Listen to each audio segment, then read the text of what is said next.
الألم في ركبتك ممكن يكون جاي من هنا، وفي الفيديو ده هساعدك تكتشف إذا كانت دي حالتك، وهوريك شوية تمارين ممكن كمان تحل المشكلة دي نهائياً. رائع. عضلات الجنب الخارجي لعضلة السمانة أو بطة الرجل بتلف حوالين الركبة من ورا، ومن المدهش إن في كتير من أخصائيين العلاج الطبيعي بيبان عليهم إنهم بينسوا العضلة دي لما يجوا يعالجوا أي مشكلة في الركبة. تخيل لو عضلة من العضلات دي بتشد أكتر من التانية، أو لو الاتنين مشدودين، ده هيأثر على ركبتك وهيضايق ركبتك وهيعمل ألم، وهتآكل زي كأنك سايق بعجل مش مظبوط فعلا. التمرين ده هيوقف أهم نقاط الشد في العضلة في عضلات الجاستروكينيميس، في العضلات اللي بره السمان. أنا بنصحك تعمل التمرين ده الأول بس بالرجل اللي فيها وجع، عشان بعد كده تقدر تقارن بين الرجلين وتشوف فعلا إيه اللي اتغير. أول خطوة، أنا عايزك تحط رجلك وتزحلقها جنب الكرسي بالطريقة دي. بص، خلينا أشوف لو كده أوضح ليك. أهو تمام. بالطريقة دي هتقدر توصل للعضلة بسهولة من غير ما تضطر تلف جسمك أو تأذي ظهرك. الخطوة التانية، هتستخدم طرف صباع الإبهام أو طرف أي صباع تاني علشان تدور على أهم وأكبر نقطة توتر. هتعرف إنك لقيته، لأنه بيكون نقطة بتوجع، نقطة ناشفة وجامدة، بتحس كأن فيها عقدة أو بيجي معاها إحساس بوجع.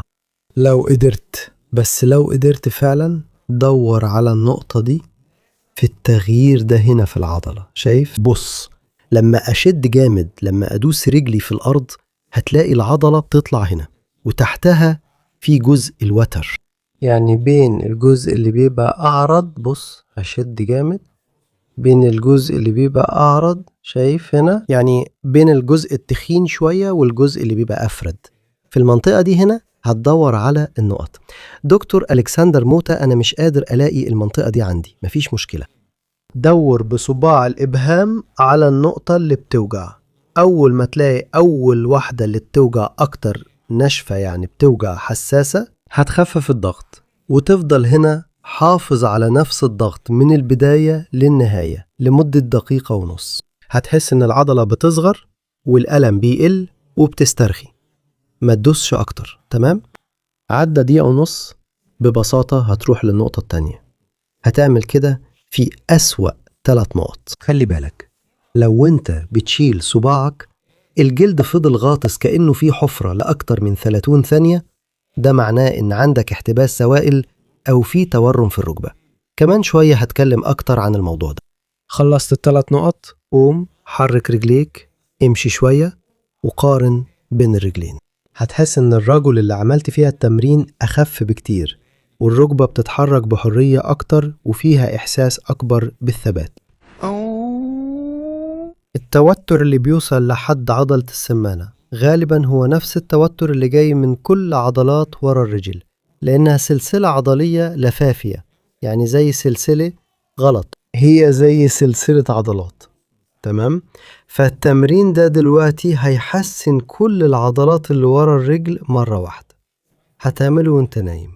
مهم انك تقلع الجزمة، كان المفروض اقلعها قبل كده. مش هقول النكتة بتاعت الحمد لله ان الانترنت ما فيهوش ريحة، ما تقلقش. هتنام ورجليك ناحية الحيطة وبطنك لفوق. ممكن تستخدم مخدة هنا عشان تبقى مرتاح اكتر. الرجل اللي هتعمل لها تمارين الإطالة، اللي هتحركها، اللي هترخيها، هتفردها وتخلي كعب رجلك يلمس الحيطة. خلي ركبتك مفرودة على قد ما تقدر وانت مرتاح، ورجلك تكون مرتخية على الآخر. بعد ما تكون في الوضع ده هتعمل الحركة دي برجلك. ركز معايا يا لاو. شايف؟ أيوة شايف. شد رجلك عليك وبعدين رجعها. شد رجلك عليك لحد ما تحس بالتمدد المريح من غير ما تضغط أو تحس بألم، وبعدين رجعها. هتكرر الحركة دي وتستمر فيها بنفس الإيقاع 60 مرة، 60 تكرار. ولو مش عندك صبر تعد، اضبط دقيقة واشتغل فيها بعدد التكرارات اللي تقدر عليه. خلصت 60 تكرار أو دقيقة، ارجع اقعد تاني، حرك رجلك، امشي شوية وقارن بين الرجلين وقولي ايه اللي اتغير لحد دلوقتي. فريق الإضاءة من فضلكم تعالوا لموقع التصوير. فريق الإضاءة من فضلكم تعالوا لموقع التصوير. من بعيد الصعوبة الرئيسية في تخفيف التوتر ده إن عضلة السمانة عبارة عن 3 عضلات، وهو فعلا شيء فظيع إني أشوف عدد كبير من أخصائيين العلاج الطبيعي وكلهم محترفين بيحاولوا يعملوا التمدد ده بطريقة غلط، وبيبقى ألم أكتر من إنه تمدد لأي حاجة، مش قادرين. صح. العناية بركبتنا لازم تكون سهلة وبسيطة. أذكى طريقة أعرفها عشان نعمل كده هي إننا نحل اللي بيعطد ركبتنا.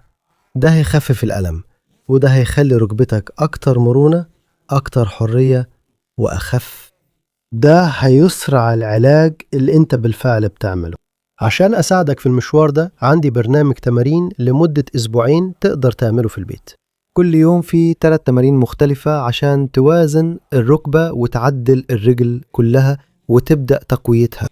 وزي دايما لينك برنامج تي أدورنو أو جويل هو موجود في الوصف، سواء للي عايز يعرف معلومات أكتر أو يعرف البرنامج بيشتغل إزاي أو يسأل عن أي حاجة، أو للي عايز يبدأ البرنامج أو يبدأ التجربة لمدة 7 أيام. بس يلا بينا. التمرين اللي هنعمله ده هو تمرين إطالة بيشد أجزاء من العضلات. امشي بالترتيب الصح. ابدأ الإطالة من جوه لبره. أول خطوة هتعمل رول صغير. بص كده، رول صغير بفوطة أرض. ماشي؟ طالما هتحطها على الأرض لازم تكون فوطة أرض، صح؟ لو سمحت. حط طرف رجلك على الرول ده وسيب كعبك على الأرض، وهنا ببساطة هتقدم ركبتك لقدام. ممكن تسند على الحيطة. ماشي؟ شايف كويس؟ تمام كده كويس. قدم ركبتك لقدام وسيب كعبك على الأرض لحد ما تحس بتمدد قوي في عضلة السمانة. ثبت التمدد ده لمدة كام ثانية؟ 10 أو 30 ثانية لو قدرت. حاول تحرك صوابع رجلك كده. ارفع صوابع رجلك ونزلهم. ارفع صوابعك ونزلهم. اعمل الحركة دي لحد ما تكمل دقيقة. اللي مش قادر يحرك صوابعه مفيش مشكلة، خليك بس في الوضع ده واثبت على التمدد لمدة دقيقة. بعد كده هنمدد العضلات اللي بره. من هنا كل اللي عليك تعمله انك تاخد خطوة لقدام وتفرد ركبتك. هتحس ان التمدد بيشد وبيفرد وبيوصل لحد الركبة. تاني 30 تانية واقف ثابت و30 تانية بتحرك صوابعك. اللي مش هيقدر دقيقة واقف ثابت وبتحافظ على التمدد ده اللي بيبقى حلو. ولو ركبتك حست براحة أكتر أو بقت أخف أو فيها إحساس بالثبات. بعد التمارين اعمل السلسلة دي مرة أو مرتين في اليوم.